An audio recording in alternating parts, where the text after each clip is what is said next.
2011 में चलती ट्रेन से मुझे कुछ बदमाशों ने, मैं वॉलीबॉल चैंपियन भी रह चुकी हूँ, 2011 में चलती ट्रेन से मुझे बदमाशों ने एक गोल्ड चेन पहनी थी, चलती ट्रेन से मुझे उठा के बाहर फेंक दिया था। लखनऊ से दिल्ली आ रही थी मैं। कंपार्टमेंट में बहुत सारे, जनरल कंपार्टमेंट था, बहुत सारे लोग थे, किसी ने मना नहीं किया। एक प्लेयर का जो स्पिरिट होता है वो अपने आप, जब कोई छीनने की कोशिश करता कुछ भी, वो देता नहीं है, तो मेरे में भी था। मैंने मना किया और उन्होंने मुझे चलती ट्रेन से वो 4-5 ने उन्होंने बाहर फेंका। दुर्भाग्य ये था कि उसी समय दूसरी ट्रैक से ट्रेन आई और मैं उस ट्रेन में टकराई, फिर नीचे गिरी, दोनों ट्रेनें निकल गईं। कुछ देर बाद मैंने हाथ को ऐसे रख के उठने की कोशिश किया तो देखा कि मेरा पैर कट चुका था। थाई को उठा के देखा, मेरा पैर ऐसे जीन्स में लटका हुआ था, ब्लड फोर्सफुली निकल रहा, दूसरे पैर की हड्डियां टूट टूट के बाहर निकल चुकी थी। पूरी रात मैं चिल्लाती रही ट्रैक पे, छोटे छोटे पत्थर होते ऐसे चिल्लाती रही कि कोई बचा ले, कोई नहीं आया बचाने। और जब पूरी रात चिल्लाते चिल्लाते इतना कि मुझे दिखाई भी देना बंद हो गया, जब ट्रेन आता था तो वाइब्रेट होता था। इतना ही नहीं, फ्री का इनविटेशन भी लोगों को मिल गया था, कुछ लोगों को। ट्रैक पे आपने ट्रेन की ट्रैक पे छोटे छोटे चूहे देखे होंगे, मेरे कटे हुए पैर पे आग के मेरे पैर कुतर रहे थे। मैं ब्रेन कॉन्शियस मेरा पूरा काम कर रहा था मेरे, लेकिन बॉडी में कोई भी मूवमेंट नहीं था। पूरे पल में वही चीजें सोच कि कैसे मैं अपने आप को कैसे बचा पाऊं। लेकिन करीब पूरी रात ऐसे बीता। सुबह गांव वालों ने मुझे बरेली डिस्ट्रिक्ट हॉस्पिटल यूपी में है, वहां पे हुआ था ये। सुबह गांव वालों ने मुझे उठाया, डिस्ट्रिक्ट हॉस्पिटल ले जाके रखा, तो फार्मासिस्ट, डॉक्टर, सीएम, जितने लोग थे आपस में बातें कर रहे, अरे हमारे पास तो एनेस्थीसिया नहीं है, ब्लड नहीं है, इसका इलाज शुरू करें तो हम कैसे करें। मुझे भी नहीं दिखाई तो नहीं, लेकिन मेरा सुनाई दे रहा था सब कुछ वहां पे। कहां से हिम्मत आई मुझ में, मुझे भी नहीं पता। मैंने बोला वहां पे कि सर जब मेरा पूरा पैर कटा, तब मैंने इतनी देर रेलवे ट्रैक पे थी, मैं उस चीज को बर्दाश्त किया, तो अभी तो आप मेरे अच्छे के लिए मेरे पैर काटेंगे। शायद आपको यकीन नहीं होगा, या फिर कभी आप लोगों ने ये चीज नहीं देखी, कोई डॉक्टर या फार्मासिस्ट अपना ब्लड दे के किसी पेशेंट को बचाया। मेरी इस बात को सुनने के बाद वहां के डॉक्टर और फार्मासिस्ट दोनों ने एक एक यूनिट ब्लड दिया और मेरे पैर को बिना एनेस्थीसिया अलग कर दिया गया। आज भी मैं उस दर्द को महसूस करती हूँ। जब भी मैं जब बोलती हूँ तब मैं वो चीजें महसूस करती हूँ। उसके बाद जब बात मीडिया में आई, लोगों को पता चला कि मैं नेशनल प्लेयर है, KGMC king George medical college Lucknow में एडमिट करा, लखनऊ से फिर sport minister, AIIMS trauma centre Delhi. तब तक सब ठीक ठाक चल रहा था, प्लेयर होने की वजह से अच्छा ट्रीटमेंट मिलना शुरू हुआ। करीब 4 महीने में एम्स में रही। एम्स में रहने के बाद जब मैं थोड़ा ठीक हुई, करीब 25 दिन बाद जब ठीक हुई, न्यूज़पेपर में गोल गोल लिख के आ रहे कि अरुणिमा के पास टिकट नहीं था, अरुणिमा ट्रेन से कूद गई। उसका खंडन किया घर वालों ने, फिर बोला कि अरुणिमा सुसाइड करने गई थी। जिस लड़की का शरीर का एक अंग कट चुका, पूरी जिंदगी का पता नहीं कि व्हील चेयर है, बैसाखी, या पता, यहाँ तक कि मेरे स्पाइन में 3 फ्रैक्चर था, मुझे ये भी नहीं पता था कि मैं बेड से उठ भी पाऊंगी कि नहीं। अंदाजा लगाया जा सकता, सिर्फ अंदाजा लगाया जा सकता है कि उसकी दिलो दिमाग पे क्या चल रहा होगा, उस परिवार की क्या स्थिति रही होगी, जब जिस परिवार की एक यंग एज लड़की का इस तरीके का सिचुएशन हुआ हो। फिर भी कहते हैं कि जहां चाह होती वहां राह मिली जाती है। एम्स के हॉस्पिटल के बेड पे मैंने डिसाइड किया, क्योंकि अपनी बातें हम चिल्ला चिल्ला के करें, वो सिस्टम की इतनी हाई लेवल की बातें हो रही थी कि हम एक मध्यम वर्गीय फैमिली से थे, हम अपनी बातें चिल्ला चिल्ला के कह रहे थे, लेकिन कोई नहीं सुन रहा था। लेकिन कहते हैं मैंने अपने दिल, दिमाग, अंतरात्मा से ये चीज सोच लिया कि ठीक है, आज आपका दिन है, जितना चाहो बोल लो, एक दिन तो मेरा दिन आने वाला, मैं प्रूफ कर दूंगी कि मैं क्या हूं, मैं क्या थी, ये मैं प्रूफ कर दूंगी। हॉस्पिटल के बेड पे डिसाइड किया वॉलीबॉल नहीं, लाइफ का सबसे टफ गेम करना है, तब मैंने माउंटेनिंग चुना। जब मैंने माउंटेनिंग कहने और करने में बहुत फर्क होता है। जब मैंने माउंटेनिंग की बात सोची और लोगों के सामने, सबसे बड़ी चीज थी सही गाइडेंस में ट्रेनिंग लेना, दूसरा स्पॉन्सरशिप। इतना बड़ा एक साथ तो मैंने 40 से 50 लाख मैंने वाकई में कभी नहीं देखे थे पहले। मेरे लिए बहुत बड़ी चीज थी वो इकट्ठा कर पाना। जब मैंने लोगों के सामने रखा कि मैं माउंटेनिंग करना चाहती हूँ, एवरेस्ट के लिए मुझे ट्राई करना है, हर किसी ने मुझे बोला कि क्या है, पागल हो चुकी हो क्या, तुम्हारा दिमाग खराब हो चुका, तुम कभी नहीं कर सकती माउंटेनिंग। एक पैर आर्टिफिशियल है, दूसरे में रॉड है, और तुम्हारा दिमाग खराब है, स्पाइन में भी फ्रैक्चर है, तुम पागल होगे, चुपचाप कोई नौकरी करो, जियो न्यापान करो। क्योंकि लोगों का सबसे बड़ा प्रॉब्लम ये होता, लोग फिजिकल देखते, पैरों को मेरी अंतरात्मा में क्या चल रहा था वो तो किसी को पता ही नहीं था। मुझे लगता है कि आज यहाँ पे मैं भी सुबह से देख रही हूँ, इतने अच्छी अच्छी चीजें मैंने सीखी यहाँ पे। बहुत बड़े बड़े स्पीकर को शायद आप लोगों ने भी आज मैं भी आपको यहाँ पे चाहे जितना मोटिवेट करूं, चाहे जितना चीजें मैं बताऊं, लेकिन मुझे लगता है सबसे बड़ा मोटिवेटर कौन होता? आप खुद। जिस दिन किसी भी लक्ष्य के प्रति आपकी अंतरात्मा जाग गई, आपको कोई नहीं रोक सकता उस लक्ष्य को पाने में। ये मैं किताब से बातें नहीं बोल रही हूं, ये मैं एक एक पल मैं कोई भी किताब की बातें नहीं, एक एक पल आज जो मेरा 26 साल का एक्सपीरियंस है वो मैं बता रही हूं सिर्फ आपको। उसके बाद किसी तरीके से मैनेज किया मैंने। भाई साहब, मेरा परिवार मेरा बैकबोन था। परिवार ने मुझे, भाई साहब ने मुझे कहा कि मैडम बछेंद्री पाल जिन्होंने 1984 में एवरेस्ट समिट किया, उनसे मिलते हैं, वो जरूर कुछ ना कुछ करेंगे। हॉस्पिटल से निकलने के बाद मेरे राइट लेग में स्टिचेस लगी थी। मैंने डायरेक्टली घर जाने की बजाय, जब लोग ये सोचते कि मुझे अपना जीवन यापन कैसे करना है, जब लोग ये सोचते हैं कि मुझे अपनी जिंदगी के, मेरे दिमाग में सिर्फ 2 चीजें चल रही थी, मुझे इनका जवाब कैसे देना है और एवरेस्ट समिट कैसे करना है। तुरंत गए बछेंद्री मैम के पास। जब मिले, मैम ने फर्स्ट टाइम जब मुझे देखा तो उन्होंने कहा, अरुणिमा, उनकी आंखों में आंसू आ गए। उन्होंने बोला, अरुणिमा, तूने ऐसी हालात में एवरेस्ट जैसे दुरूह पहाड़ के बारे में सोचा तो तूने अपने अंदर तो एवरेस्ट फतह कर लिया, अब तो सिर्फ लोगों के लिए। मेरे परिवार को छोड़ के बाहर की पहली ऐसी महिला थी जिन्होंने मुझ पे भरोसा किया था कि हाँ अरुणिमा, तुम कर सकती हो। मेरे लिए वही बहुत बड़ी चीज थी। प्लानिंग भी कर ली, मैम भी मिल गई, सब हो गया। लेकिन जब उतरते हैं फील्ड में तब पता चलता कि हम क्या हैं। रोड हेड से मैं पहुंच गई। मैडम ने कहा कि ठीक है, तुम्हारे कहने, तुम्हारे सोचने से कुछ नहीं होगा अरुणिमा, प्रूफ करो कि कर सकती हो। मैंने कहा बस एक मौका चाहिए मुझे। वाकई में जब मैं माउंटेन में पहुंची, रोड हेड से बेस कैंप लोगों को 2 मिनट लगता था, मुझे 3-3 घंटे लगते थे, क्योंकि मेरे राइट लेग की हड्डियां भी नहीं जुड़ी थी। लेफ्ट मेरा आर्टिफिशियल लग चुका था, लेकिन स्टंप एकदम रेड, उसका मतलब घाव एकदम नए थे। मैं अगर पैर रखती थी तो मेरे पैर से जोर से अगर दबा देती थी तो पैर से मेरे ब्लड आने लगता था। सारे लोग नॉर्मल थे वहां पे। हर कोई ये बोलता कि एक पीक के लिए जाते थे तो हर कोई मुझे ये बोलता कि अरुणिमा, तुम धीरे धीरे आओ। मेरे दिमाग में हर बार यही बात चलती थी कि क्या है, मैंने एवरेस्ट का प्लान किया, मैं इनके बराबर भी नहीं चल पा रही हूँ। खुद से संकल्प लिया कि कोई बात नहीं, एक दिन ऐसा आएगा कि मैं इनसे पहले जाऊंगी। और आपको शायद यकीन ना हो, आने वाले 8 महीने बाद पूरा का पूरा वेट उठा के बेस कैंप से साथ निकलते और टॉप पे पहले पहुंचते।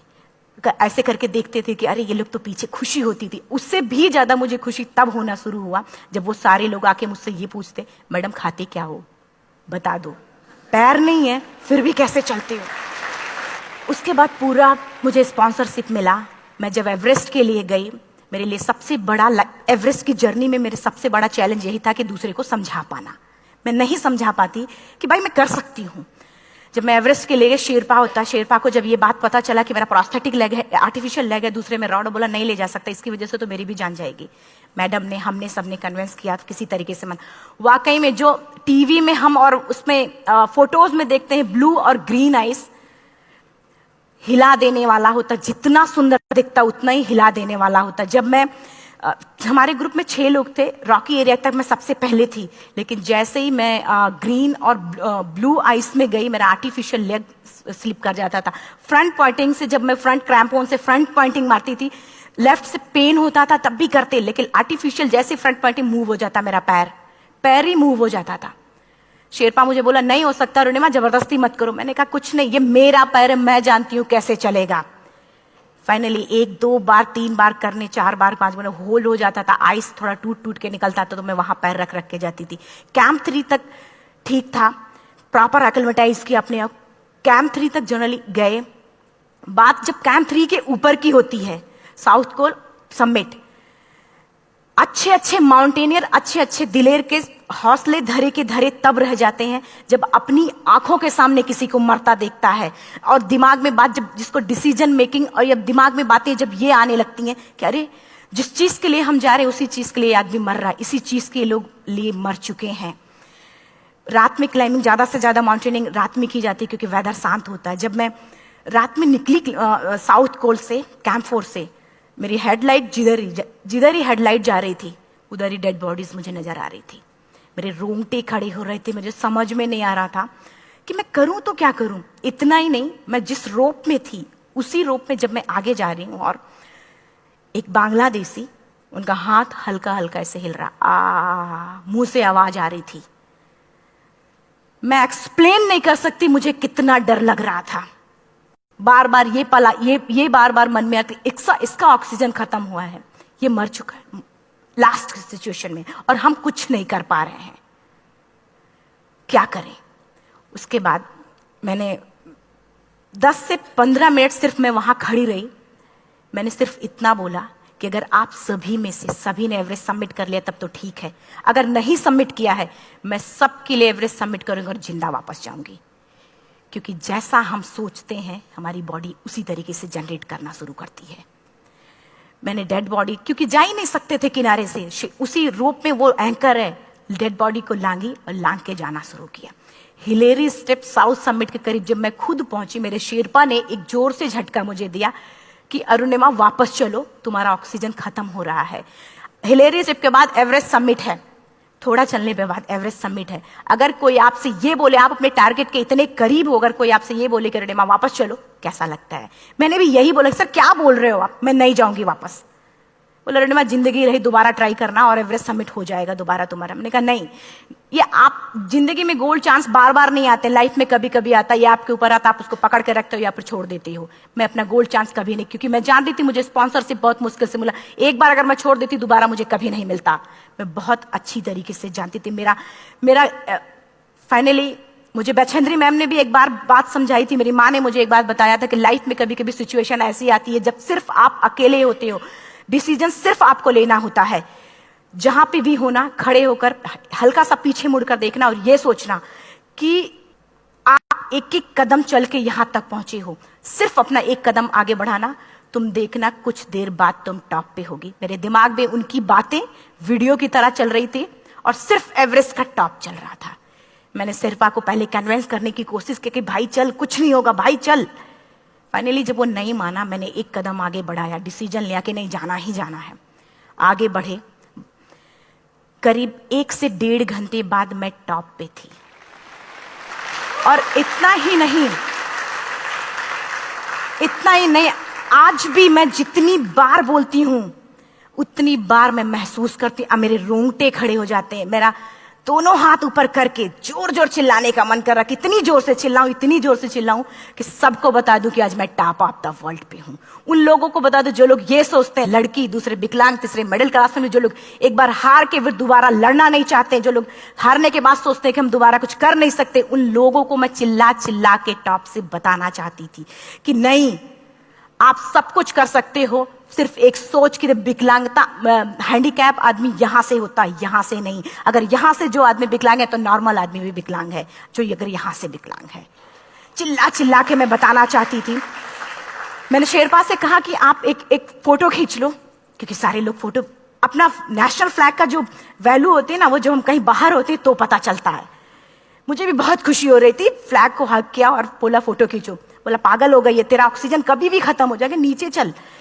नहीं, फोटो खींच लो। फोटो खींचा उसने। वो तो अगली बार इतना तेज गुस्सा हुआ, मैंने उसको बोला कि भाई वीडियो भी बना ले। 8848 की हाइट पे ऑक्सीजन खत्म हो रहा है, आज हम भी हंस रहे हैं आप लोगों के साथ क्योंकि यहां पूरा ऑक्सीजन है।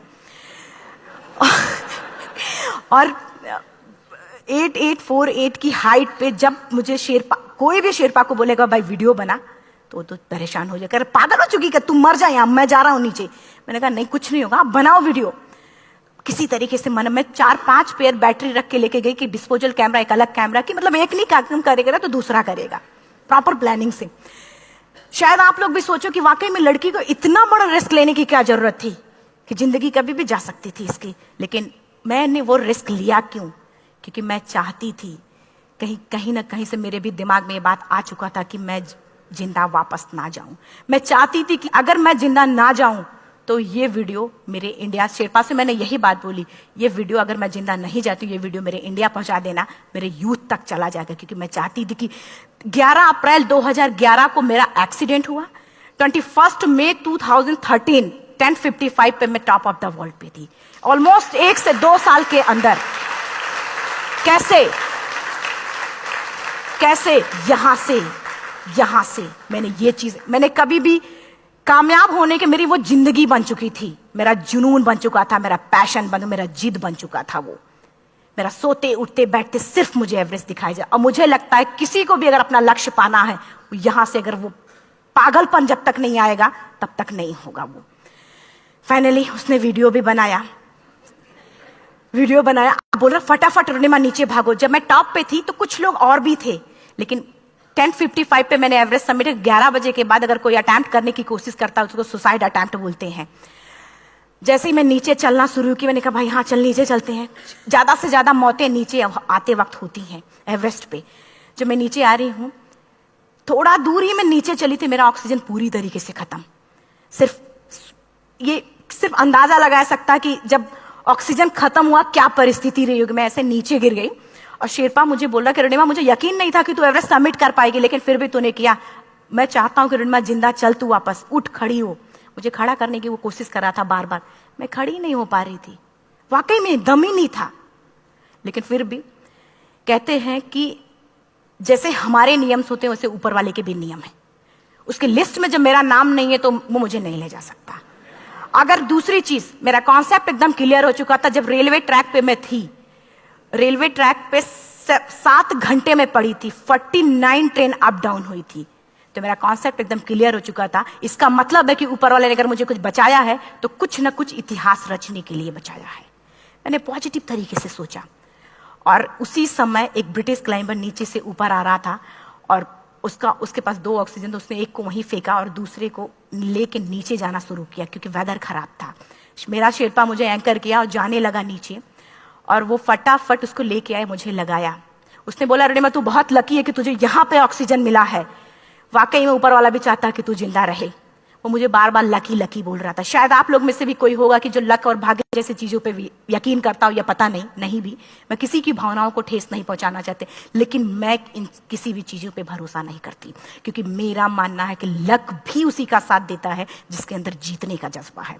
अगर आपके अंदर जीतने का जज्बा नहीं है, चारों तरफ सिर्फ बहाने होते हैं, सिर्फ बहाने, इतना सारा एक्सक्यूज होता है। शायद मैं भी अगर वापस आ गई होती तो मैं बोल देती मेरा ऑक्सीजन खत्म है, कोई मुझसे पूछने ना, बचेंद्री मन न मेरा परिवार, कोई भी मुझे पूछने नहीं आता। लेकिन क्या कभी मैं अपने आप को समझा पाती? कभी नहीं।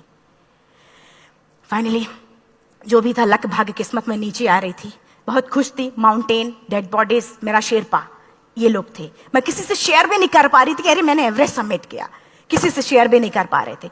फटाफट मैंने नीचे हील मार मार के, हमारे से हील मार मार के नीचे आ रहे थे। एकाएक मेरा प्रोस्थेटिक लेग, पूरा का पूरा लेग ही निकल गया। -60 डिग्री तक टेम्परेचर डाउन हो जाता है एवरेस्ट पे। मेरा हाथ वगैरह ये सब ऐसे मूवमेंट, ऐसे मुड़ नहीं रहा था, ब्लड निकलने लगा था, ये सब यहाँ था। मुझे शेरपा से मैं बोल रही हूँ कि ऑलरेडी मेरा पैर कटा हुआ है, अगर दिमाग में ये बात है कि मेरा हाथ भी काटना पड़ेगा, कैसा लगेगा मेरा दिमाग। क्योंकि ये ऐसा मूवमेंट, रेड 3 स्टेज होती हैं। रेड मेरा हो चुका था, रेड, ब्लैक, ब्लू, ब्लैक हो तो काटना पड़ेगा। तो बार बार मैं बोल रही हूँ शेरपा से कि भाई हाथ मेरा कुछ हो रहा है, इसमें मूवमेंट नहीं हो रहा है, यहाँ सबसे ब्लड हो रहा। बोला अरुणिमा कुछ नहीं, जितना नीचे जाएंगे उतना अच्छा होगा।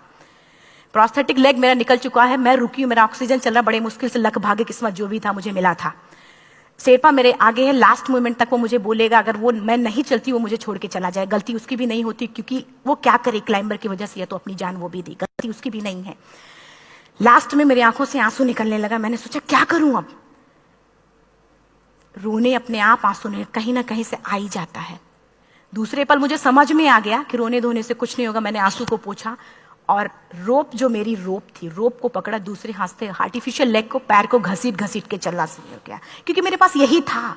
ये तो दूसरा था, गिव अप कर दो ही चीज थी। पैर को घसीट घसीट चलना शुरू हुआ। कुछ दूर नीचे चलने के आने के बाद रॉक था, उसमें घुसे, पैर को खोला, सही किया, फिर नीचे चलना। Camp 4 to summit to camp 4 3500 feet है, और इसमें टोटल जनरली लोग 16 से 17 घंटे में सबमिट कर लेते हैं। मुझे टोटल 28 घंटे लगे थे। हर माउंटेनियर, चाहे बाहर का या फिर इंडिया का, हर किसी ने ये मान लिया था कि अरुणिमा जिंदा वापस नहीं आएंगी। हर किसी ने ये चीज मान लिया था। लेकिन मुझे लगता, जब मैं वापस साउथ कोल पहुंची, जब मैं टेंट का जिप खोला, मैंने हर किसी ने कहा कि अरे तू यहाँ है, हम तो सब सोच लिए थे तू चली गई। हर किसी ने ये बोला था। फिर सब खुशी मना रहे थे हम सब। देखिए, ये सब बताने का मेरा सिर्फ एक मकसद था कि सब कुछ हम में है, हम जैसा चाहें वैसा कर सकते हैं। ऑलरेडी टाइम हो चुका है। मैं एक चार लाइन की पंक्ति सिर्फ बोलूंगी। मैं एक्चुअली मेरा एम है कि मैं वर्ल्ड के जो कॉन्टिनेंट है, कॉन्टिनेंट के हाईएस्ट पीक समिट करूं। एशिया का एवरेस्ट हो चुका है, अफ्रीका किलिमंजारो हो चुका है, यूरोप का एल्ब्रूस हो चुका है। 23 नवंबर को मैं जा रही हूँ ऑस्ट्रेलिया हाईएस्ट पीक के लिए। बस आप लोगों की गुड विशेस चाहिए। और 4 लाइन, अभी तो इस बाज की असली उड़ान बाकी है, अभी तो इस बाज की असली उड़ान बाकी है, अभी तो इस परिंदे का इम्तहान बाकी है, अभी अभी मैंने लांघा है समुद्रों को, अभी तो पूरा आसमान बाकी है। Thank you so much, thank you.